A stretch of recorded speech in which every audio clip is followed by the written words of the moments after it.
News 18 বাংলায় স্বাগত। আপনাদের সঙ্গে রয়েছে আমি শর্মিষ্ঠা। প্রায় প্রত্যেক দিনই রাজ্য রাজনীতিতে এক একটা ইস্যু থেকে, যে ইস্যু নিয়ে প্রত্যেকটি রাজনৈতিক দলের নেতাদের বক্তব্য তো আপনাদের সামনে তুলে ধরে, কিন্তু সেই ইস্যুতে আপনাদেরও বেশ কিছু প্রশ্ন থাকে। সেই সাধারণ মানুষের প্রশ্ন নিয়ে সারাদিনের বেশ কিছু ইস্যু নিয়ে আমি শর্মিষ্ঠা আজকে আপনাদের কাছে চলে এসেছি এবং বিষয়গুলির সঙ্গে আপনাদের পরিচয় করাবো। তবে আজকে আমাদের সঙ্গে আলোচনায় যারা রয়েছেন তাদের সঙ্গে প্রথমে পরিচয় করে নেওয়ার পালা। আমাদের সঙ্গে রয়েছেন বিজেপি নেতা সন্ময় বন্দ্যোপাধ্যায়, রয়েছেন তৃণমূল কংগ্রেসের দেবাংশু ভট্টাচার্য, অন্যদিকে রয়েছেন শিক্ষক বিজন সরকার, তারও মতামত আমরা নেব, এবং তার পাশাপাশি রয়েছেন বিজেপি নেতা সৌরভ শিকদার, আমি তারও মতামত নেব, কারণ প্রত্যেকটা ইস্যুতে প্রত্যেকেরই কিছু না কিছু বলার থাকে। তবে আমি যে বিষয়টি দিয়ে আজকে আলোচনা শুরু করব, করোনা সংক্রমণ রাজ্যে আজ 1300-র নিচে দীর্ঘদিন পর, আর বলা হচ্ছে এই বিধি নিষেধ যে রয়েছে করোনার, তার জেরেই এই সংক্রমণে হ্রাস টানা গিয়েছে। কিন্তু সেই জায়গায় দাঁড়িয়ে বিজেপির যুব মোর্চার পুরসভা অভিযান আগামীকাল, এবং সেই অভিযানের পেছনেও কিন্তু করোনার ইস্যুই রয়েছে, টিকা, এবং যে টিকা নিয়ে রাজ্যে দুর্নীতির অভিযোগ উঠছে। গতকাল কি হতে চলেছে, তাহলে কি সম্মুখ সমরে সোমবার বিজেপি এবং পুলিশ? দেখুন, রাস্তায় ট্রাফিক আছে, টিএমসি থেকে আরম্ভ করে সব পার্টি প্রোগ্রাম করছে, সেখানে প্যান্ডেমিক অ্যাক্ট বলে কিছু আছে কি? এই দায়িত্বহীন আচরণ থেকে তারা বিরত রাখুন, নইলে প্রশাসন যা পদক্ষেপ নেওয়ার প্রশাসন পদক্ষেপ নেবে এনডিএমএ অ্যাক্ট অনুযায়ী। ভুয়ো ভ্যাকসিন কাণ্ডে বিজেপির পুরো অভিযান, কিন্তু পুলিশের অনুমতি মেলেনি। তারপরেও বিজেপি অনড়, কটাক্ষ ছুটছে তৃণমূল। টিকা নিয়ে দুর্নীতির অভিযোগে সোমবার পুরসভা অভিযানের ডাক দিয়েছে বিজেপি যুব মোর্চা, মহিলা মোর্চা। সূত্রের খবর, রাজ্য বিজেপির সব শীর্ষ নেতৃত্বকে আন্দোলনে উপস্থিত থাকতে আমন্ত্রণ জানানো হয়েছে। ইতিমধ্যেই ছকা হয়ে গেছে অভিযানের রূপরেখা। দুপুর 1টায় হিন্দ সিনেমা হলের সামনে মূল জমায়েত, সেখান থেকেই মিছিল শুরু। কিন্তু করোনা বিধিনিষেধের মধ্যে আন্দোলনের অনুমতি দেয়নি কলকাতা পুলিশ। এ বিষয়ে ইতিমধ্যেই বিজেপিকে মেল করেছে কলকাতা পুলিশ। কলকাতা পুলিশের তরফে এদিন একটি চিঠি মেল মারফত বিজেপি কর্তৃপক্ষকে জানিয়ে দেওয়া হয়, যেখানে বলা হয় যে সরকারের তরফে কড়া বিধিনিষেধের যে নির্দেশিকা আগামী 15 জুলাই পর্যন্ত রয়েছে, সেই জায়গা থেকে কোনো রকম রাজনৈতিক কর্মসূচি নেওয়া যাবে না। শুধুমাত্র তাই নয়, যদি এই নিষেধাজ্ঞাকে অমান্য করে তারা কর্মসূচি করে, তাহলে সেক্ষেত্রে বিপর্যয় মোকাবিলা অ্যাক্ট অভিযুক্তদের বিরুদ্ধে কিন্তু লাগু করা হবে। সূত্রের খবর, গণেশচন্দ্র অ্যাভিনিউ ডোরিনা ক্রসিং এ ব্যারিকেড করবে কলকাতা পুলিশ। পুরসভার প্রত্যেক গেটে আলাদা আলাদা করে ব্যারিকেড থাকবে। বিজেপি নেতৃত্বের তরফ থেকেও কিন্তু সাফ জানিয়ে দেওয়া হচ্ছে, কোনোভাবেই এই জাতীয় নিষেধাজ্ঞায় তারা মানতে রাজি নন। বিজেপি রাজ্য সভাপতি দিলীপ ঘোষের বক্তব্য, আগামীকাল নির্দিষ্ট কর্মসূচি হবেই, পুলিশের নির্দেশ মানবেন না, প্রতিহত করে কর্মসূচি হবেই। সাধারণ মানুষের উপরে যে অন্যায় হচ্ছে, অত্যাচার হচ্ছে, তার প্রতিবাদে আমরা এখানে করব। বিরোধী পার্টির করার অধিকার আছে, সেটা আমরা করব। পুলিশ তার কাজ করবে, আমরা আমাদের দায়িত্ব পালন করব। স্বরাষ্ট্র দপ্তর তারা এটাকে ন্যাশনাল ডিজাস্টার বলে ঘোষণা করেছে। অতএব যে দল কেন্দ্রে শাসন ক্ষমতায় রয়েছে, সেই দল উগ্র রাজনীতির পথ বেছে নেবে, করোনা বিধি মানবেন না, ন্যাশনাল ডিজাস্টার ম্যানেজমেন্ট অ্যাক্টের প্রভিশন মানবেন না। এই দায়িত্বহীন আচরণ থেকে তারা বিরত রাখুন, নইলে প্রশাসন যা পদক্ষেপ নেওয়ার প্রশাসন পদক্ষেপ নেবে এনডিএমএ অ্যাক্ট অনুযায়ী। বিজেপি অনড়, পুলিশে অনুমতি দেয়নি। শেষ পর্যন্ত বিজেপির পুরো অভিযানে কি হয়, সকলের নজর সেদিকেই। সুকান্ত মুখোপাধ্যায় ও সৌরজ্যোতি বন্দ্যোপাধ্যায়, নিউজ 18 বাংলা।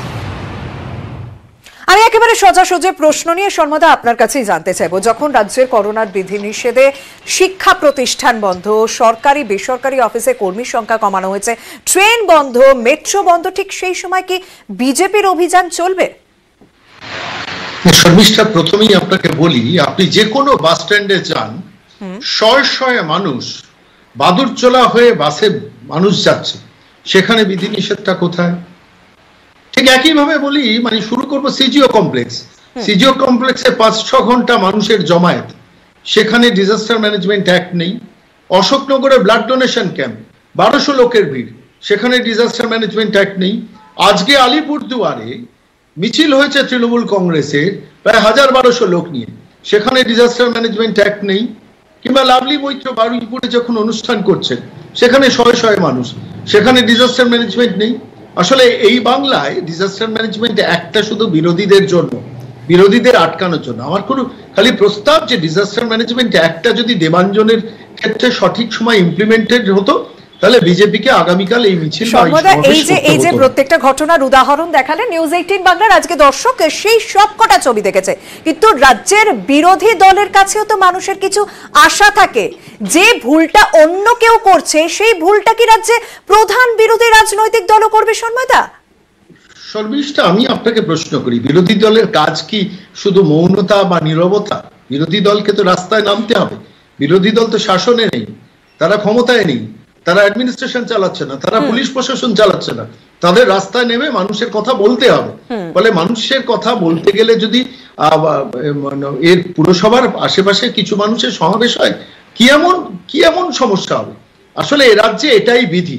সরকার করলে, সরকারি দল করলে সেই নিয়ম বলবৎ হয় না, আর বিরোধী দল করলে সেক্ষেত্রে ডিজাস্টার ম্যানেজমেন্ট বিধিটা বলবৎ। আমি একদম এই প্রশ্ন নিয়ে, রাজ্যে যে আইন তা বিরোধীদের জন্য, শাসক দলের জন্য নয়। দেবাংশু, প্রথমে নিউজ 18 বাংলার সকল দর্শককে শুভ সন্ধ্যা জানাই। রক্তদান মানে আমরা সবাই জানি এই মুহূর্তে দাঁড়িয়ে করোনার দ্বিতীয় ওয়েভ যখন চলছে এবং প্রত্যেকবারই যখন গরমকাল পড়ে তখন রক্তের সংকট দেখা দেয়। তো সেই রক্তর সংকটকে কমানোর জন্য বিভিন্ন সংগঠন এবং এমনকি তৃণমূল কংগ্রেসেরও বিভিন্ন সংগঠনের তরফ থেকে রক্তদান শিবির চলছে। এখন রক্তদান শিবিরটা স্বাভাবিকভাবেই একটা রাজনৈতিক সমাবেশের জায়গায় পড়েন না, এটা সন্ময়বাবু আমার থেকে আরো অনেক ভালো মতন জানেন। তো যেমন আমিও আজকে নিজে কয়েকটি রক্তদান শিবিরের অনুষ্ঠানে গিয়েছিলাম, সেখানে রক্তদান হচ্ছে, মানুষ রক্তদান করছেন, সেটার সাথে একটা রাজনৈতিক বিক্ষোভ সমাবেশ। আমি শুধু মনে করিয়ে দিতে চাই, গত মাসে কর্ণাটকে কংগ্রেসের বড় বড় নেতাদের, উত্তরপ্রদেশে বড় বড় নেতাদের, তারা পেট্রোল ডিজেলের দাম বৃদ্ধির বিরুদ্ধে প্রতিবাদ করছিলেন বলে তাদেরকে ডিটেন করে পুলিশের তরফ থেকে, এবং তাদের বিরুদ্ধে আমি যতদূর শেষ শুনেছি এই মহামারী আইনে তাদের বিরুদ্ধে মামলা করা। এবং সেখানকার বিজেপি নেতারা একই কথা বলেন, যারা সরকার চালাচ্ছেন, কর্ণাটকের সরকার বিজেপির, উত্তরপ্রদেশের সরকার বিজেপির, যে এই মহামারীর সময় এই রকমের বিক্ষোভ, এই রকমের সমাবেশ, এই রকমের বিক্ষোভ ইত্যাদি যদি করা হয় সেক্ষেত্রে করোনার গ্রাফ আরো ঊর্ধ্বমুখী হবে। আমরা দেখেছি এই নির্বাচন কমিশনের তরফ থেকে 8 দফায় নির্বাচন করে অলরেডি করোনার দ্বিতীয় ওয়েভকে কতটা ভয়ঙ্কর পরিস্থিতিতে গোটা দেশে নিয়ে যাওয়া হয়েছিল, যার ফলাফল স্বরূপ আমরা আমাদের প্রত্যেকের পাড়ায় প্রত্যেকের কেউ না কেউ আত্মীয় স্বজনকে আমরা হারিয়েছি। গোটা ভারতবর্ষের আশেপাশের জায়গাগুলো, আশেপাশের দেশগুলো যেখানে ঠিকঠাক জায়গা থেকে হয়তো ওভারকাম করতে পেরেছে, ভারতবর্ষ বিজেপির পক্ষ থেকে করা হচ্ছে যে এই অভিযানে নামতেই হতো না যদি রাজ্যে ভোটিকারী ঘটনা না ঘটতো। না দেখুন, তাহলে আর কি করা যাবে? তাহলে কি মহামারীর সময় আমরা সবাই নেমে যাই? মেহুল চোকসি কেন পালিয়ে গেল? নরেন্দ্র মোদী কেন তাকে ভাই, মেহুল ভাই বলে ডেকেছিলেন? আর মেহুল ভাই বলে ডেকে কেন ব্যাংকগুলোর কাছে প্রভাব কাজে লাগিয়ে তাকে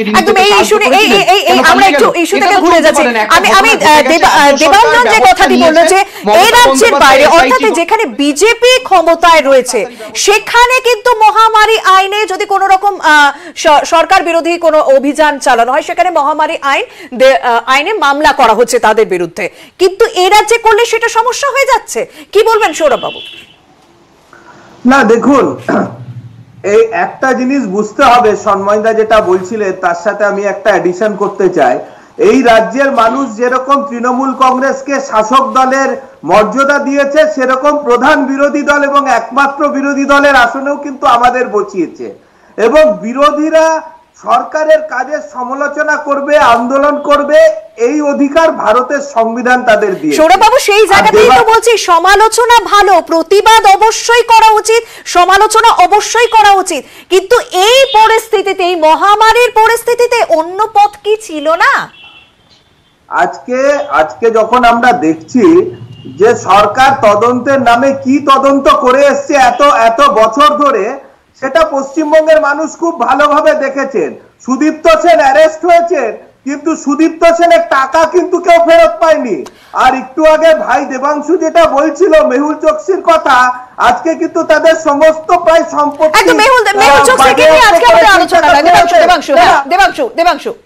আমি বলছি অভিযোগ করেছে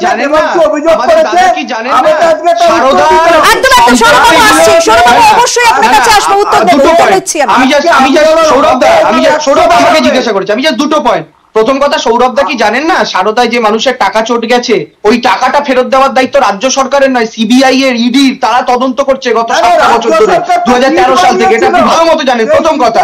এবং দ্বিতীয় কথা হচ্ছে, আপনি বললেন যে এই ঘটনাটা যদি না ঘটতো তাহলে কি দরকার পড়তো? আচ্ছা সৌরভদা, আপনি আমায় বলুন তো, এই ঘটনাটা ঘটার পর মমতা বন্দ্যোপাধ্যায় একটা এসআইটি গঠন করেছে, এসআইটি গঠন করার পর বিভিন্ন গ্রেফতারি চলছে, তদন্ত চলছে। আপনারা 1 মাস পরে পরিস্থিতি যখন আরো শান্ত হবে, এবার তোমাকে একটু থামাতে হবে। হ্যাঁ সৌরভ বাবু, আপনি অভিযোগের সংক্ষেপে একটু উত্তর দিন, কারণ আমাকে সবার রিঅ্যাকশন নিতে হবে। আজকে বিজেপি শাসিত কোন রাজ্যে বিরোধী রাজনীতি করার জন্য গণধর্ষিতা হতে হয় না, রাজনৈতিক খুন হতে হয় না, হাজার হাজার কর্মীদের বাড়ি ছেড়ে থাকতে হয় না। আমার মনে হয় আমরা আলোচনা থেকে একটুখানি হলে অন্য জায়গায় সরে যাচ্ছি। আজকে গণধর্ষণ নিয়ে আলোচনা নয়।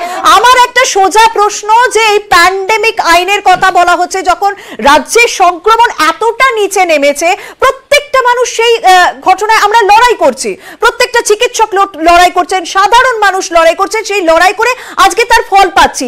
সেই সময় এই অভিযান, আরো একটা প্রশ্ন অভিযান বাবু আপনার কাছে করব, এই প্যান্ডেমিক আইন, বিপর্যয় মোকাবিলা আইন, হঠাৎ এই আইনের কথা এখন মনে পড়লো, ভোটের সময় মনে পড়লো না, যার পর আমরা সেকেন্ড ওয়েভ দেখলাম রাজ্যে। বিজন বাবু কি বলবেন? দেখুন, মহামারী আইনে আমাদের রাজ্যের প্রাক্তন মুখ্য সচিব আলাপন বন্দ্যোপাধ্যায়ের বিরুদ্ধে কিন্তু অভিযোগ আনা হয়েছে। কেন্দ্রীয় সরকার চিঠি পাঠিয়েছে। পদুচেরিতে কংগ্রেসের 3 জন সাংসদ যেতে চেয়েছিলেন। কি কারণে তারা যেতে চেয়েছিলেন? ওখানে তারা দেখতে যেতে চেয়েছিলেন, মহামারী আইনে তাদের আটকে দেওয়া হলো। আচ্ছা, রাফায়েলের দুর্নীতি হয়েছে, তার জন্য কি বিরোধীরা রাস্তায় না যদি নেমে এখন প্রতিবাদ করতে যায়? ফ্রান্সে অলরেডি তার তদন্ত শুরু হয়েছে, তাহলে কি মহামারী আইন কার্যকর হবে না? আর বিজেপির পক্ষ থেকে যিনি বলছিলেন সেই সারদার টাকার কথা, আমি তাকে বলবো সিবিআই এর বিরুদ্ধে তাদের রাস্তায় নামা উচিত। আর সত্যিকারের যদি রাস্তায় নামতে হয়, তাহলে যখন আমাদের রাজ্যে উঠে যাবে তখন নামবে তারা। তাদের তো প্রতিবাদ করার ভাষা, প্রতিবাদ সবটাই তো হারিয়ে যাচ্ছে না। মানুষ যখন মরতে চলেছিল, এই যখন আমাদের রাজ্যে ভোট চলছিল, তখন তো কই বলা হয়নি। তৃণমূল কংগ্রেস চিৎকার করছিলেন, মমতা বন্দ্যোপাধ্যায় চিৎকার করছিলেন, অভিষেক বন্দ্যোপাধ্যায় চিৎকার করছিলেন যে 8 দফায় ভোটটা না হতো।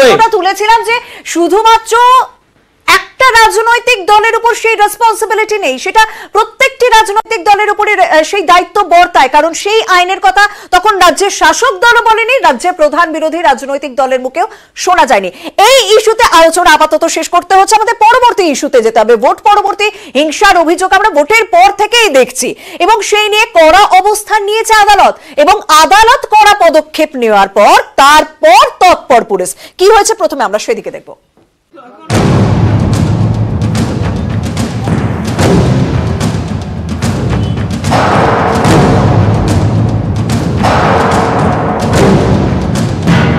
ভোটের ফল প্রকাশের পর থেকেই হিংসার অভিযোগ করেছে বিজেপি।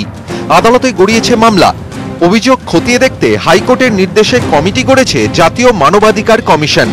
শুক্রবার সেই মামলাতেই কড়া অবস্থান নেয় হাইকোর্ট। ভারপ্রাপ্ত প্রধান বিচারপতি রাজেশ বিন্দালের নেতৃত্বাধীন বৃহত্তর বেঞ্চ নির্দেশ দেয়, ভোট পরবর্তী হিংসা সংক্রান্ত যা অভিযোগ এখনো পর্যন্ত এসেছে প্রতিটির এফআইআর করতে হবে। হিংসায় ভুক্তভোগী যারা তাদের গোপন জবানবন্দি নিতে হবে। আর হাইকোর্টের এই শুনানির পরেই তৎপরতা রাজ্য পুলিশে। জেলা পুলিশ সুপারদের সঙ্গে ভার্চুয়াল বৈঠক রাজ্য পুলিশের ডিজি বীরেন্দ্রর। সূত্রের খবর, বৈঠকে হাইকোর্টের নির্দেশ নিয়ে বিস্তারিত আলোচনা। ডিজির নির্দেশ, ভোট পরবর্তী হিংসার অভিযোগ লঘুভাবে দেখা যাবে না, প্রতিটি থানাকে এ নিয়ে নির্দেশ দিতে হবে। আদালতের নির্দেশ মেনে এফআইআরে জোর দিতে হবে, কেউ যাতে অভিযোগ জানাতে এসে ফিরে না যান। যাদবপুরের জাতীয় মানবাধিকার কমিশনের কমিটিকে কাজে বাধা দেওয়ার অভিযোগ। কমিটির কাজে যেন কোনো বাধা না আসে তা নিয়ে আগেই নির্দেশ দেয় আদালত, তারপরেও এই অভিযোগ ওঠে।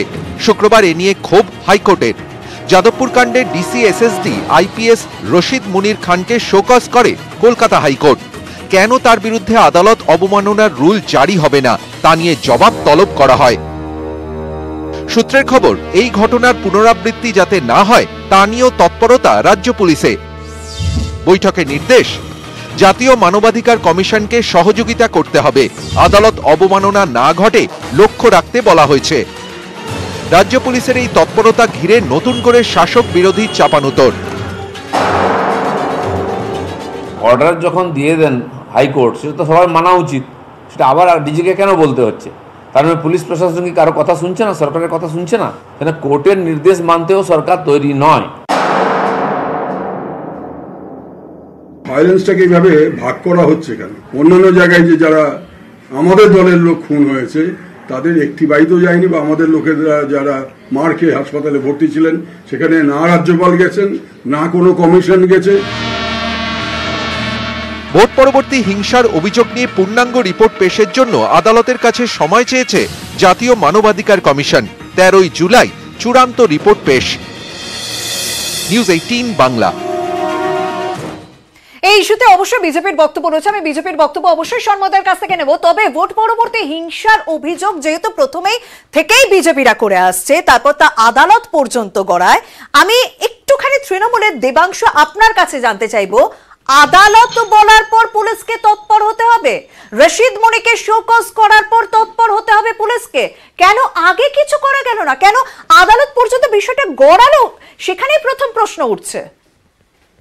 দেখুন, আদালত পর্যন্ত কেন গড়ালো সেটা তো আমরা বলতে পারবো না, সেটা যারা আদালত পর্যন্ত গেছেন তাদের কথা বলতে পারি। তবে একটা কথা স্পষ্টভাবে বলি, মমতা বন্দ্যোপাধ্যায় ভোটের ফলাফল প্রকাশিত হয় 2 মে, তার কয়েকদিন পরে মমতা বন্দ্যোপাধ্যায় শপথ নেন। যেদিন মমতা বন্দ্যোপাধ্যায় শপথ নেন সেই দিন পর্যন্ত রাজ্যের প্রশাসনের দায়িত্ব নির্বাচন কমিশনের উপরে ছিল, এবং যা ঘটনা না হ্যাঁ, তা আমাদের বক্তব্য হচ্ছে তার পরবর্তীকালে মমতা বন্দ্যোপাধ্যায় শপথ গ্রহণ করার পর পুলিশ প্রশাসনকে তার নির্দিষ্টভাবে অ্যাক্টিভ করে তিনি তার মতো করে কাজ করেন। এবং আপনারা প্রত্যেকে জানেন যে কারণে আমরা বলছিলাম নির্বাচনের আগে নির্বাচন কমিশন দেবাংশু, তুমি ঘুমের কথা ছাড়ো, আজকেও অ্যাটাক হয়েছে। আমি ঠিক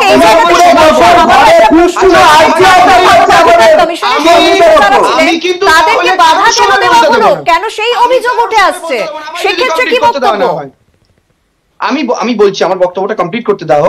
তার পরবর্তীকালে মানে আপনি যেটা সৌরভদা থামিয়ে দিল, যেটা বলছিলাম আমি, তো সেই সময় দাঁড়িয়ে রাজ্য সরকারের তরফ থেকে যখন বিভিন্ন রকম ভাবে মমতা বন্দ্যোপাধ্যায় শপথ গ্রহণ করেন, আপনারা জানেন তার আগে পুলিশ প্রশাসনের বিভিন্ন যে সেটআপটা নিয়ে মমতা বন্দ্যোপাধ্যায় কাজ করেন সেটাকে উল্টো পাল্টা করে দেওয়া হয়েছিল নির্বাচন কমিশনের তরফ থেকে। এক জায়গায় এসপি, এক জায়গায় ওসি, তাদের বিভিন্ন জায়গায় চেঞ্জ করা হয়। মমতা বন্দ্যোপাধ্যায় ক্ষমতায় আসার পর বা শপথ নেওয়ার পর আবার সেই সেটআপটাকে রিস্টোর করেন, করে তিনি তার মতো করে আবার দায়িত্ব পালন করতে শুরু করেন রাজ্যের মুখ্যমন্ত্রী হিসাবে। এই পরিস্থিতিতে দাঁড়িয়ে আমরা প্রথম থেকে বলছি, যদি 100টার মধ্যে 2টো ঘটনা সত্যি হয়ে থাকে, 98টা মিথ্যাচার হয়েছে, এবং তার কারণ একটাই, কারণ বিজেপিকে কেন্দ্রীয় স্তরে মমতা বন্দ্যোপাধ্যায়ের ফেস ভ্যালুকে নষ্ট করতে হবে, যেন মমতা ব্যানার্জি 24-এ তাদের বিরোধী মুখ না হতে পারে। আর সেটা করার জন্য বিজেপি যাবতীয় যা করার সেই। দেবাংশু, আমি আবার আসবো। সন্ময়, আপনার রিঅ্যাকশন। না শর্মিষ্ঠা, প্রথম কথা হচ্ছে আদালত কান মুলে দেবে তবে এ সরকার শিক্ষা নেবে, এই পদ্ধতিতে সরকার চলছে বেশ কিছুদিন, আজকে বলে নয়, নির্বাচনের। আরেকটি কথা দেবাংশু বলছিল, আমার খালি প্রশ্ন লাগে, টিভির পর্দা, না একটু বলে নি দেবাংশু, টিভির পর্দায় বসে যখন এসব কথাগুলো বলো তখন একটা জিনিস মনে রাখতে হবে যে এই বাংলায় মমতা বন্দ্যোপাধ্যায় শপথ নেওয়ার পর 27-28 জন মারা গেছেন। তার আগে যে সংখ্যাটা সেটা বলছি না, মমতা বন্দ্যোপাধ্যায় শপথ নেওয়ার পর 27-28 জন মানুষ খুন হয়েছেন। তাহলেও তো রাজ্য প্রশাসনের দায়িত্ব সেটা, যাতে খুনটা না হয়। কেন সেই খুনটা হলো? 4,500-এর ওপর অভিযোগ জমা পড়েছে ন্যাশনাল হিউম্যান রাইটস কমিশনের কাছে, এবং তার অধিকাংশই নয় পুরোটাই যে সত্য সেটা বারবার করে প্রমাণিত হচ্ছে বলে যাদবপুরে তাদের ধাক্কা মারতে হচ্ছে শেষ পর্যন্ত। তাদের কর্মীরাও অত্যাচারিত। না, তাদের কর্মীরা যদি অত্যাচারিত হয় তাদের বাঁচানোর জন্য মমতা বন্দ্যোপাধ্যায় তার পুলিশ আছে, কিন্তু বিরোধীদের ওপর যে অত্যাচারটা হচ্ছে সে তাদের বাঁচানোর জন্য রাজ্য পুলিশকে নীরব করে রাখা হবে কেন? কেন রশিদ মুনিদের এই অবস্থা হবে? আমি আরেকটা প্রশ্ন এখানে রাখবো, যে আজকে পুলিশ অফিসারদের এই নীরব করে রাখার মধ্য দিয়ে পুলিশ অফিসারদের কি দুর্দশার মধ্যে ফেলা হচ্ছে, অর্থাৎ শেষ পর্যন্ত আদালতের কাছ থেকে তাদের শোকজ চিঠি খেতে হচ্ছে শুধুমাত্র প্রশাসন তাদের নিষ্ক্রিয় করে রাখছে বলে। এটাও কিন্তু ভাবতে হবে একদম আমি এই প্রশ্নের উত্তর দেবাংশু একেবারে সংক্ষেপে আপনার থেকে নেব, কারণ আমাদেরকে বিরতিতে যেতে হবে। একেবারে আমি শুধু আপনাদের একটা কথা মনে করিয়ে দিতে চাই, আপনারা সংবাদ মাধ্যমে কাজ করেন, সবচেয়ে ভালো জানবেন। গত বছর করোনা পরিস্থিতিতে দেখা গেল একজন অভিযোগ করছেন সরকারের থেকে তিনি রেশন পাচ্ছেন না, কাঁদছেন। পরে জানা গেল তিনি একজন যাত্রা শিল্পী, বিজেপির নেতারা গিয়ে তাকে 1000 টাকা দিয়েছিলেন, তিনি সেই অভিনয়টা করেছিলেন। আমি বলছি এরকম কাজ করা বিজেপির গোটা দেশে অভ্যাস রয়েছে, বাংলার মাটিতেও সেই কাজটা করছে। এখানে সন্ময়দা রয়েছেন, সন্ময়দা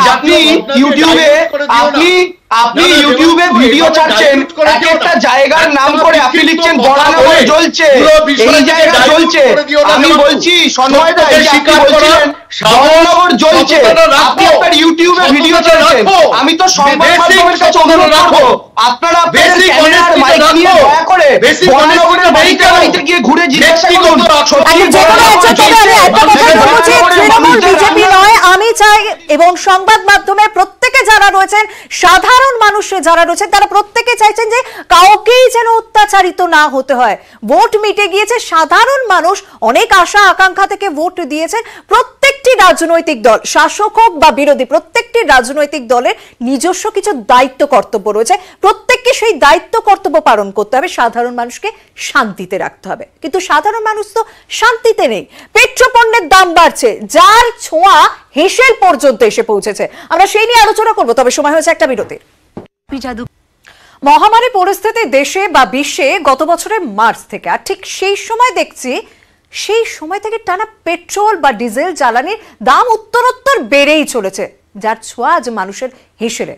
মানুষ শাকসবজি ছুঁতে গেলে ছ্যাঁকা লাগছে। যারা কাজ বাঁচিয়ে রাখার জন্য নিজের স্কুটারের উপর ভরসা করেছিলেন, নিজের বাইকের উপর ভরসা করেছিলেন, তারাও পেট্রোল কিনতে গিয়ে হিমশিম খাচ্ছেন। কিন্তু মানুষের সমস্যার সমাধান হচ্ছে না। বিজেপি তৃণমূল তরজা তুঙ্গে উঠেছে। দেখুন,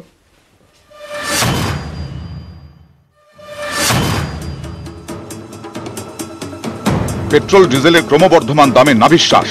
রাজ্যের বেশ কয়েকটি জেলায় পেট্রোলের দাম সেঞ্চুরি ছুঁয়েছে। কলকাতা সহ অন্যান্য জেলায় সেঞ্চুরির দোরগোড়ায় পেট্রোল। প্রতি লিটার ডিজেলও 90 পেরিয়েছে। স্বাভাবিকভাবেই প্রশ্ন ওঠে, জ্বালানির সেঞ্চুরিতে কার লাভ? পেট্রোল ও ডিজেলের দামের সিংহভাগ চলে যায় করের খাতায়।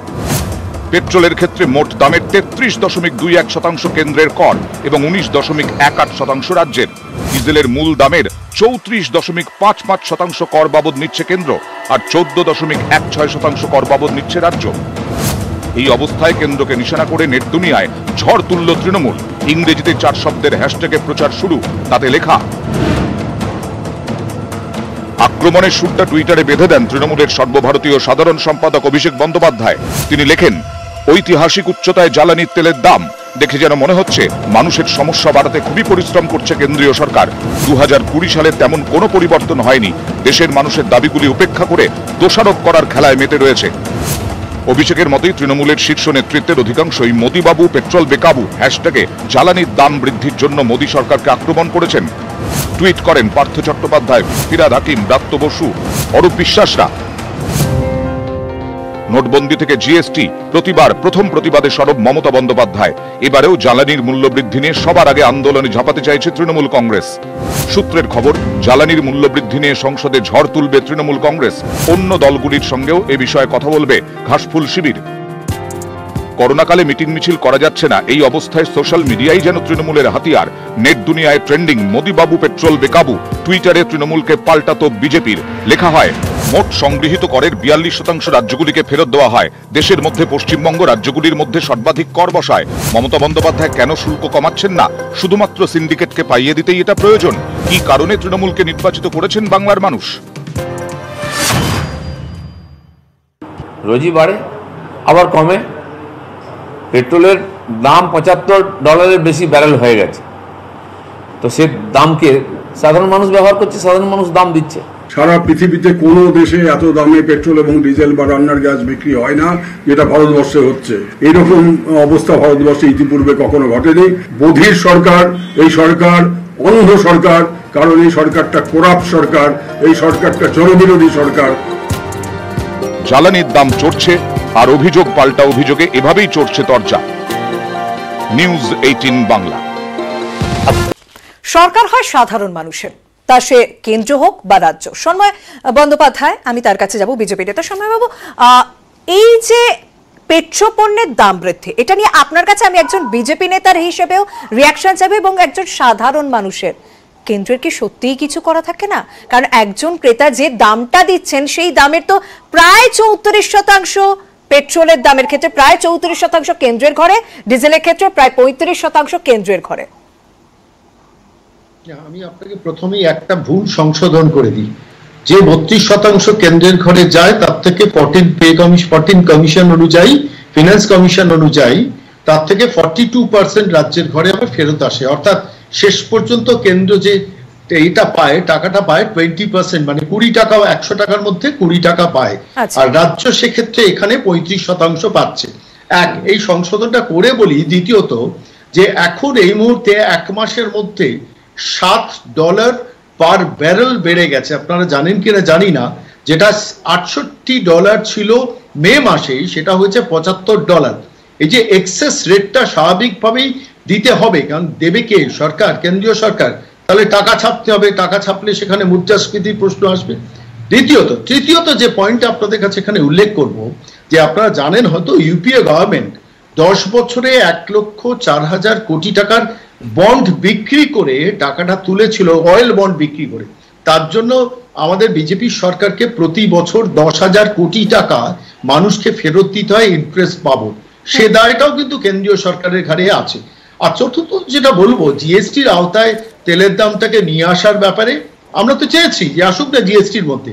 সেখানে তো রাজ্য সরকারগুলো, ডক্টর অমিত মিত্র, পশ্চিমবঙ্গ সরকার, তারা তো জিএসটির বিরোধিতা করছে, জিএসটির তেলটা যাতে না আসে। কারণ তেলের দাম জিএসটির আওতায় আনলে, তেলের দাম কমলে রাজ্য সরকারের ভাড়ারে টান পড়বে। এই যে এই মুহূর্তে 35 থেকে 38% মানে টাকা নিয়ে যাচ্ছে তেলের পেছনে রাজ্য সরকার, সেখানে টান পড়বে, ফলে স্বাভাবিকভাবে তারা। কিন্তু সন্ময়দা, যেখানে বলা হচ্ছে অন্যান্য রাজনৈতিক দল বলছে যে এই বিপুল পরিমাণে কর বসে, আমার কাছে অন্তত যে ব্রেকআপটা রয়েছে, যে মূল দাম তার 33.2% যাচ্ছে সেন্ট্রালে ঘরে, আর স্টেটের ঘরে যাচ্ছে 19.18%। তো সেক্ষেত্রে না শর্মিষ্ঠা, এই প্রশ্নটারই উত্তর আপনাকে দিই, যে আপনি 32% দেখছেন, তার 42% রাজ্য নিয়ে নিচ্ছে, এটা বলছেন না কেন আপনারা? সেটা তো রাজ্যে, সেটা অবশ্যই আমরা সেটা নিয়ে আমি অবশ্যই দেবাংশু কাছে যাব। তাহলে কেন্দ্রের ঘরে শুনে নিন, কেন্দ্রের ঘরে 20 টাকার বেশি থাকছে না, আর রাজ্যের ঘরে সেখানে 35 থেকে 38 টাকা পার লিটারে থাকছে। সেটাকে কেন আড়াল করা হচ্ছে আমি তো বুঝতে পারছি না। যদি রাজ্য একদম, আমি এইটা নিয়ে দেবাংশু আমি কিন্তু অবশ্যই এই কথারও উত্তর নেব, তার পাশাপাশি স্টেটেরও, মানে অর্থাৎ রাজ্য সরকারেরও কি কিছু করেনি? আমি জানি সেস কমানো হয়েছে, 1 টাকা সেস কমানো হয়েছে, কিন্তু এই যে 19.18%, ডিজেলের ক্ষেত্রে 14.16%, সেটা কি কমানো একটু চেষ্টা করে যায় না? কারণ এটা প্যান্ডেমিক সিচুয়েশন, মানুষের কাজ নেই, মানুষ খেতে পারছে না, শাকসবজির এই দাম। আচ্ছা, আমি 4-5টা পয়েন্ট বলবো, আমার একটু সময় দিতে হবে। প্রথম কথা আমি বলি, একটা কথা এখানে সন্ময়দা বললেন যে এই মুহূর্তে তো সত্যি $75 কাছাকাছি ক্রুড অয়েলের দাম, এবং যে দামটা নাকি আগের থেকে বেড়েছে, $75 হয়েছে এখন, সেই কারণে পেট্রোলের দাম 100 টাকা। কংগ্রেস সরকার যখন যায় 2014 সালের মে মাস, সেই সময় ক্রুড অয়েলের দাম ছিল $109 পার ব্যারেল। আজকে 75, সেই দিন ছিল $109 পার ব্যারেল। নরেন্দ্র মোদী, স্মৃতি ইরানিরা রাস্তায় নেমে ঢোল বাজাতে শুরু করে দিয়েছিলেন মনমোহন সিং এর সরকারের বিরুদ্ধে, এবং সেই দলকে তখন সমর্থন করতেন সন্ময় বাবু। প্রথম কথা। দ্বিতীয় কথাটা আমি কি বলতে চাই, সন্ময়দা কংগ্রেস সরকারের সময়কার বন্ড নিয়ে বললেন, আমি বন্ডের তথ্যটা দিয়ে রাখি, এটা নিয়ে তথ্যের জাগলারি হয়। এই বন্ডের জন্য কেন্দ্রীয় সরকারকে বছরে 10,000 কোটি পে করতে হয়, বাৎসরিক 10,000 কোটি, তথ্যটা ঠিক। এবার আপনি কি দেখুন, 2014 সালে কেন্দ্রীয় সরকার এই পেট্রোল ডিজেলের ওপর থেকে ট্যাক্স বাবদ রোজগার করত 30,000 কোটি টাকা। কত? 30,000 কোটি 2014। আর 2021-এ দাঁড়িয়ে পেট্রোল ডিজেল থেকে কেন্দ্রীয় সরকার কত রোজগার করছে গেস করুন তো? প্রায় 3 লক্ষ কোটি, বা মানে একদম প্রপার বললে 2,94,000 কোটি। অর্থাৎ 30,000 কোটি 2014-এ, সেটা বেড়ে আরো একটা শূন্য পেছনে বসে হয়ে গেছে 3 লক্ষ কোটির কাছাকাছি। এবার আপনি 3 লক্ষ কোটি থেকে বাদ দিন 10,000 কোটি, তাও তো 2,90,000 কোটি টাকা বাঁচে। সেখান থেকে যদি 30,000 কোটি ধরি কংগ্রেসের সময় হতো শেষ 2014 সালে, সেই টাকাটা কোথায় যাচ্ছে? প্রথম কথা। দ্বিতীয় কথা হচ্ছে, সন্ময়বাবু খুব সুন্দর করে বললেন নীতি আয়োগ বা এই সেই অনুযায়ী এত % দিতে হয়, সেটা কোনটা দিতে হয়? যেটা কেন্দ্রীয় সরকার ট্যাক্স বাবদ নেন, কিন্তু এই নরেন্দ্র মোদীর সরকার আসার পর সেস বসিয়ে দিয়েছেন। আর সেস বসানোর জন্য যেটা সুবিধা হয়, সেসের টাকা রাজ্যকে ভাগ দিতে হয় না। আজকে যে আমরা পেট্রোল কিনছি তাতে 25 টাকার কাছাকাছি সেস দিচ্ছি। এই সেসের টাকাটা পুরো কেন্দ্রের ঘরে যায় এবং এই সেসের টাকা নরেন্দ্র মোদী সরকার বাড়িয়েছেন। এই টাকা দিয়ে গুজরাটে বল্লভ প্যাটেলের মূর্তি হচ্ছে, 20,000 কোটি। দেবাংশু, আমাকে আলোচনার ক্ষেত্রে একটা কথা বলতেই হবে। হ্যাঁ, এই বিষয়গুলো অবশ্যই রয়েছে, এই অভিযোগ রয়েছে, কিন্তু সাধারণ মানুষ যখন যাচ্ছেন তখন তিনি এত কিছু বুঝছেন না। তিনি বুঝছেন যে তাকে প্রায় 100 টাকা পকেট থেকে বের করে দিতে হচ্ছে সন্ময়দা। সেক্ষেত্রে এই যে বিপুল পরিমাণে কর বসানোর একটা অভিযোগ বারবার উঠছে এবং সেটা ঠিক এই মহামারীর পরিস্থিতির সময় থেকে, ঠিক এই গত বছর ফেব্রুয়ারি বা মার্চ থেকেই বসিয়েছে 2020। কেন, মানে এইটা কেন, মানে এই অভিযোগ বারবার কেন শুনতে হচ্ছে? আমি দুটো কথা আগে বলে নিই। এই শেষের কথা হচ্ছিল না, শেষের কথাটা আমি বলে রাখি। কৃষি ও পরিকাঠামো শেষ গভর্নমেন্ট বসিয়েছে 2 টাকা 50 পয়সা। এই যে 32 টাকার মধ্যে 2 টাকা 50 পয়সা। ফ্যাক্টস এবং ফিগার্স একটু দেবাংশু ঠিক করো। এক, দ্বিতীয়ত যে 3 লক্ষ কোটি টাকার গল্পটা বলছিলে না, তার মধ্যে 42% রাজ্য সরকার নিয়ে নেয়। একটু বলে নি দেবাংশু, বলে নি 42% রাজ্য সরকার নিয়ে নেয়। এই তথ্যটাও তোমাদের মনে রাখা দরকার। আর তৃতীয়ত হচ্ছে, এবার শর্মিষ্ঠা মূল প্রশ্নে আসি। তেলের দামের জন্য, অবশ্যই তেলের দামের জন্য সাধারণ মানুষের কষ্ট হচ্ছে, আমরা বিজেপি থেকে কখনো অস্বীকার করি না। তো বেশ, তো যদি তাই হয় তাহলে তেলটাকে জিএসটিতে আনার ব্যাপারে ডক্টর অমিত মিত্র পশ্চিমবঙ্গের মুখ্যমন্ত্রী গিয়ে, পশ্চিমবঙ্গের অর্থমন্ত্রী গিয়ে কেন বিরোধিতা করছেন? সেখানে সম্মত হন না। আমরা তো বিজেপি থেকে পরিষ্কার বলছি, জিএসটির আওতায় তেলটা আসুক।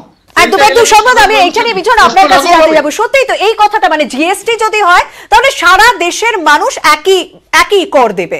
সেক্ষেত্রে কেন, মানে যে অভিযোগটা করছেন সন্ময়দা যে জিএসটি আনতে চাইছে না তৃণমূল কংগ্রেস। আচ্ছা, জিএসটি প্রসঙ্গে আসার আগে একটা কথা বলি। আমাদের ভারতে এত কেন পেট্রোলের দাম, ডিজেলের দাম? কি রাজ্য সরকার, কেন্দ্রীয় সরকার, আপনি যে প্রশ্নটা করছিলেন আমার খুব ভালো লাগলো। সাধারণ মানুষ কিন্তু ওটা বোঝার আগে কিন্তু তার পকেটটা খালি হয়ে যায়। আচ্ছা, আমাদের পাশের রাজ্য বাংলাদেশ, শ্রীলঙ্কা, নেপাল, সেখানে এত কম দাম কেন? কেন 57 টাকায় তেল পাওয়া যায়? আমাদের পাশের রাজ্য নেপালে 60 টাকা 65 টাকার মধ্যে পেট্রোল পাওয়া যায়। তা আমাদের দেশে কেন এই বিপদ? আসল কথা অন্য কিছু নয়, আসল কথা একটাই, এই পশ্চিমবঙ্গকে বিজেপি টার্গেট করে বলতে চাইছে যে এখানে কেন দাম বেশি। আরে গুজরাটে দামটা কেন বেশি? গুজরাটে তো কেন্দ্রীয় সরকার আপনাদের রাজ্য সরকার, তো ওই তেলের দামটা ওখানে 70 টাকা করে দেখান না, তাহলে তো মানুষ বুঝবে।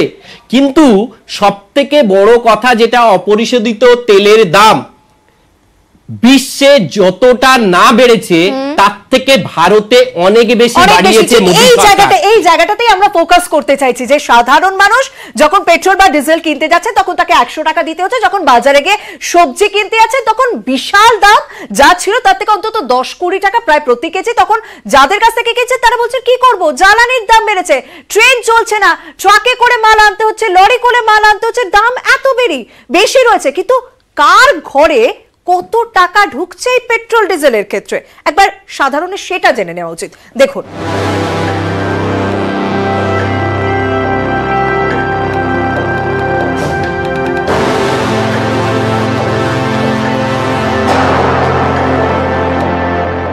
মাটিয়ার সাগরের তলায় লুকিয়ে থাকা তরল সোনা দামে ছুটছে আকাশ। নাজেহাল আমজনতা। দেশে গত 2 মাসে 34 বার পেট্রোলের দাম বেড়েছে। পশ্চিমবঙ্গেও পেট্রোল 100 পার। আমাদের ডিলার বিক্রির মার্জিনটা কিন্তু কোনো মতেই বাড়ছে না। স্টেটের ক্ষেত্রে যেমন পার্সেন্টেজ অনুযায়ী বাড়ছে, সেন্টারের ক্ষেত্রে কিন্তু ট্যাক্সটা পার্সেন্টেজ নয়, ওটা স্ল্যাব সিস্টেম। আমি এইটুকু দেখতে পাচ্ছি যে সারা বিশ্বে তেলের দাম গতকাল যা ছিল আজকেও তাই আছে। তাহলে মুনাফাটা কোথায় যাচ্ছে, লাভটা কোথায় যাচ্ছে? পেট্রোল ডিজেলের দামের বড় অংশই যায় কেন্দ্র ও রাজ্যের কর বাবদ। শনিবার কলকাতায় 1 লিটার পেট্রোলের দাম 99 টাকা 4 পয়সা। এর মধ্যে লিটার প্রতি জ্বালানির মূল দাম 43 টাকা 68 পয়সা। কেন্দ্রের কর 32 টাকা 90 পয়সা, রাজ্যের কর 19 টাকা। ডিলাররা লিটার প্রতি পান 3 টাকা 46 পয়সা। অর্থাৎ মোট দামের 33.21% কেন্দ্রের কর এবং 19.18% রাজ্যে। পেট্রোলের মতো সেঞ্চুরি না হাঁকালেও নার্ভাস 90-তে আগেই পৌঁছে গিয়েছে ডিজেল, সেখানেও দামের সিংহভাগ চলে যায় করের খাতায়। শনিবার কলকাতা 1 লিটার ডিজেলের দাম 92 টাকা 3 পয়সা। এর মধ্যে জ্বালানির মূল দাম 44 টাকা 95 পয়সা, কেন্দ্রের কর 31 টাকা 80 পয়সা, রাজ্যের কর 13 টাকা 4 পয়সা, ডিলারের কমিশন 2 টাকা 24, অর্থাৎ মূল দামের 34.55% কর বাবদ নিচ্ছে কেন্দ্র আর 14.16% কর বাবদ নিচ্ছে রাজ্য। অতিমারির শুরুতে আন্তর্জাতিক বাজারে অপরিশোধিত তেলের দাম কমলেও এদেশের সাধারণ মানুষ তার সুফল পাননি। 2020 মার্চে তেলের ওপর শুল্ক বাড়ায় কেন্দ্র, রাজ্যগুলি নিজের প্রয়োজন মতো ভ্যাট বসায়। রাজস্থানে জ্বালানিতে ভ্যাট সব থেকে বেশি, তারপর মধ্যপ্রদেশ, মহারাষ্ট্র। গত ফেব্রুয়ারিতে পেট্রোপণ্যের ওপর 1 টাকা সেস কমায় পশ্চিমবঙ্গ সরকার। এই পরিস্থিতিতে একাধিকবার জোরদার হয়েছে পেট্রোল ডিজেলকে জিএসটির আওতায় আনার দাবি। জিএসটি চালু হলে পেট্রোল ডিজেলেও দেশ জুড়ে এক হারে কর বসবে, কিন্তু সরকারি কোষাগারে বড় আয়ের পথ জ্বালানি থেকে পাওয়া কর, সেই আয়ের পথ বন্ধ করতে আদৌ কি সরকার রাজি হবে? নিউজ 18 বাংলা। গত বছর থেকে আমরা জ্বালানির দামের দিকে নজর রেখেছি। ভবিষ্যতেও কি হয়, কি করে কেন্দ্র, কি করে রাজ্য, সেদিকেও আমাদের নজর থাকবে। তবে এবার আমাদের নজর নন্দীগ্রামে, কারণ নন্দীগ্রাম সেই আসন যেখানে প্রেস্টিজ ফাইট দেখেছিল রাজ্যবাসী বিধানসভা ভোটের সময়। সেখানে একের পর এক শক্তিক্ষয় হচ্ছে বিজেপি। কিভাবে দেখছে তৃণমূল, কিভাবে দেখছে বা বিজেপি, সেই নিয়ে আলোচনা করবো। তবে সময় হচ্ছে একটা বিরতির।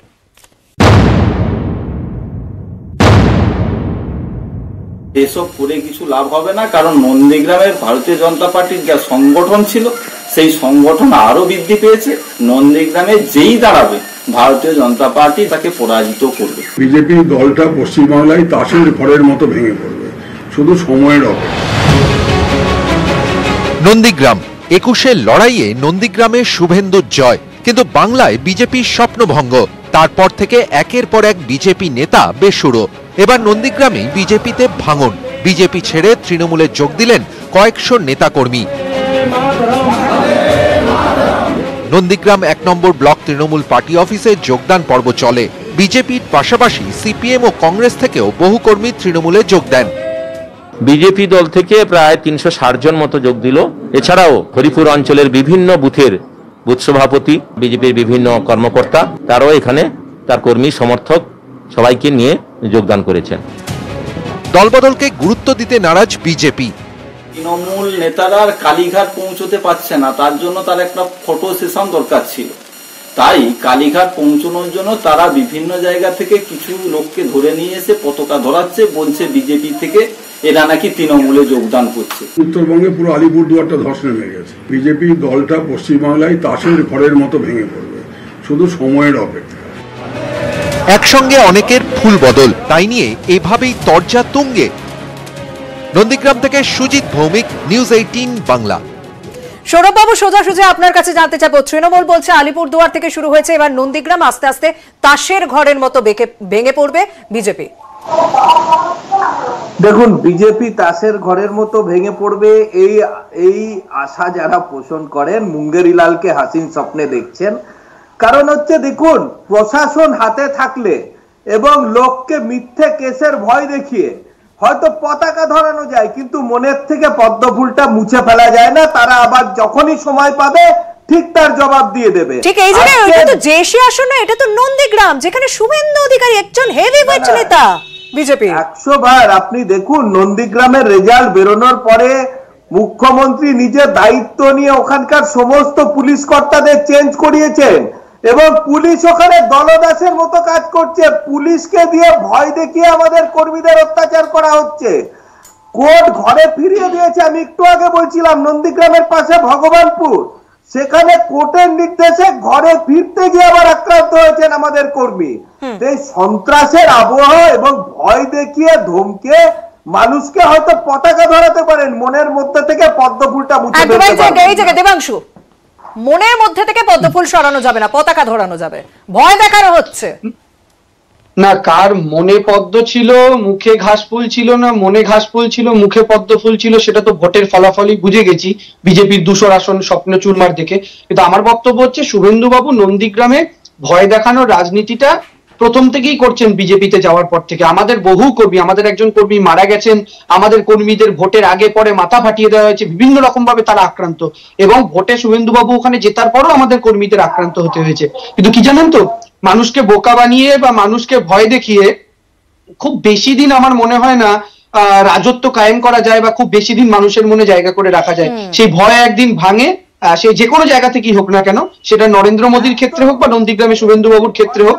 আজকে নন্দীগ্রামে যে ব্যাপারটা হচ্ছে এটা একটা ছোট ট্রেলার, ওটা দিল্লির ক্ষেত্রে দেখতে পাবেন নরেন্দ্র মোদীর সঙ্গে হবে, কারণ মানুষকে বোকা বানিয়ে আর ভয় দেখিয়ে বেশি দিন করতে পারবে না। সেক্ষেত্রে শর্মাদা আপনার কাছে জানতে চাইবো যে বিজেপির কয়েকশো কর্মী স্বাভাবিক কয়েকশো মানে একটা যথেষ্ট শক্তিক্ষয়, কারণ এই সমস্ত কর্মীর ওপরে নির্ভর করে দলের সংগঠন জেলায় জেলায়। তাদের এইভাবে যোগদান তৃণমূল কংগ্রেসে, এই বিষয়টাকে আপনি কিভাবে দেখবেন? কারণ নন্দীগ্রাম আমি আলোচনা করছি কারণ সেটা নন্দীগ্রাম বলে। আচ্ছা শর্মিষ্ঠা, আমি এই প্রসঙ্গে আসার আগে একটা ছোট্ট এডিশন করে নিই। আচ্ছা, ওই যে ভিড়টা দেখা যাচ্ছিল ওটা প্যান্ডেমিক অ্যাক্ট ভঙ্গ করছিল না? প্রশ্নটা আমরা করতে পারি না? সেটা কি তার জন্য কিন্তু পুলিশ নেই? এক। দ্বিতীয়ত হচ্ছে যে এইভাবে লোক দেখিয়ে লোক টানার খেলাটা একটা মমতা বন্দ্যোপাধ্যায়ের চিরন্তন পুরনো খেলা, যেখানে আমি হারবো সেখানে প্রশাসনকে কাজে লাগিয়ে, পুলিশকে কাজে লাগিয়ে কিছু লোক জড়ো করে এই দেখো আমার দল বদল করা। ভোটের আগে তো আপনারা এই খেলাটা খেলছিলেন, হবে না, এই পারসেপশনে কোনো মূল্য হবে না। এই বিধানসভার আগে তো আপনারা এই খেলাটা খেলছিলেন, ভয় দেখিয়ে আলিপুরের জেলা সভাপতিকে কি গঙ্গাপ্রসাদ শর্মাকে জয়েন করানো হয়েছে? এটা দলবদল হয় না। আপনাকে কংগ্রেস থেকে ভয় দেখিয়ে বিজেপিতে জয়েন করিয়েছে, আপনি এটা স্বীকার করেন? আপনি এটা স্বীকার করেন সঞ্জয় বাবু? আপনাকে বিজেপি ভয় দেখিয়ে জয়েন করিয়েছে? বিজন তুমি নিজেও জানো যে এই স্বীকার করা অস্বীকার করা, নন্দীগ্রামে হেরেছেন মমতা বন্দ্যোপাধ্যায়, এখনো মানতে পারছেন না। কত এমএলএ বিজেপির মিটিং এ যাচ্ছে না, আপনি বলুন। থেকে কিছু লোক জোগাড় করে নিয়েছে, এমএলএ যাচ্ছে না। দেবাংশু, হ্যাঁ দেবাংশু, তৃণমূলে আসছে, এর কোনো মূল্য নেই। একদম বোঝাই যাচ্ছে তর্ক বিতর্ক চলবে, এবং সেই তর্ক বিতর্কের কেন্দ্রে যখন নন্দীগ্রাম কে আসনটি থাকে, কারণ নন্দীগ্রাম মানে হাই ভোল্টেজ, এবং সেই হাই ভোল্টেজের লড়াই ভোটের সময়, ভোটের আগে আমরা যেমন দেখেছি তা যেন ভোটের পরেও চলছে। কিন্তু সেখানে কি হয়, সেখানে তৃণমূলেরই বা কি হয়, বিজেপিরই বা কি হয়, সেদিকে অবশ্যই আমাদের নজর রয়েছে। তবে সাধারণ মানুষ তারা খবর জানতে চান, তারা নানা ইস্যু জানতে চান, সেই সমস্ত ইস্যু নিয়ে খবর থাকছে নিউজ 18 বাংলায়, নজর রাখুন। আর প্রত্যেককে ধন্যবাদ।